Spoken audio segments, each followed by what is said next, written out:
Адамдын иммундук таңсык вирусу, башкача айтканда ВИЧ иммундук системанын клеткаларын жабыркатат. Анын натыйжасында СПИД адамдын иммундук жетишсиз синдрому өрчүйт. СПИД үчүн рактын айрым түрлөрүнүн, инфекциялардын же башка өнөкөт мүнөздөгү оор клиникалык көрүнүштөрдүн өрчүшү мүнөздүү.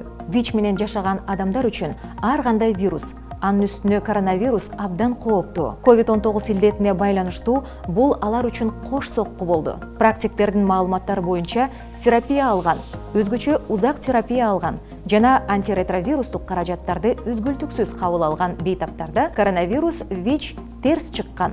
Башкача айтканда, ВИЧ жугузбаган адамдардыкы сыяктуу эле өтөт. Дарыланбаган же дарылануусун үзгүлтүккө учураткан адамдарда коронавирус инфекциясы чындыгында кыйла оор, кыйла катаал өтөт. ВИЧ инфекциясын жугузган адамдардын организминен чыккан кан, эненин сүтү, уруктук суюктук жана жыныс кындан бөлүнүп чыгуулар сыяктуу ар кандай суюктуктар аркылуу жугузуп алуу мүмкүн. Ошондой эле энеден балага кош бойлуулук учурунда же төрөт учурунда өткөрүлүп берилиши мүмкүн. Өбүшүү, кучакташуу жана кол менен учурашуу же өздүк каражаттарды чогуу колдонуу жана азык-түлүктөрдү же сууну бирге колдонуу сыяктуу жөнөкөй күнүмдүк байланыштарда инфекция жукпайт. Республикалык СПИД борборунун маалыматы боюнча 2019 жылдын 1-ноябрына карата ВИЧ жугузган жарандардын расмий саны 9516га жеткен. Оорулуулардын жалпы санынын 47% корголбогон жыныстык байланыш аркылуу жуккан. 45% банги каражаттарын ийне же медициналык шаймандар аркылуу колдонууда жугузушкан. Ал эми калган 3%да инфекция энеден балага өткөн. 5%га жакыны гана белгисиз учурлар болуп калган.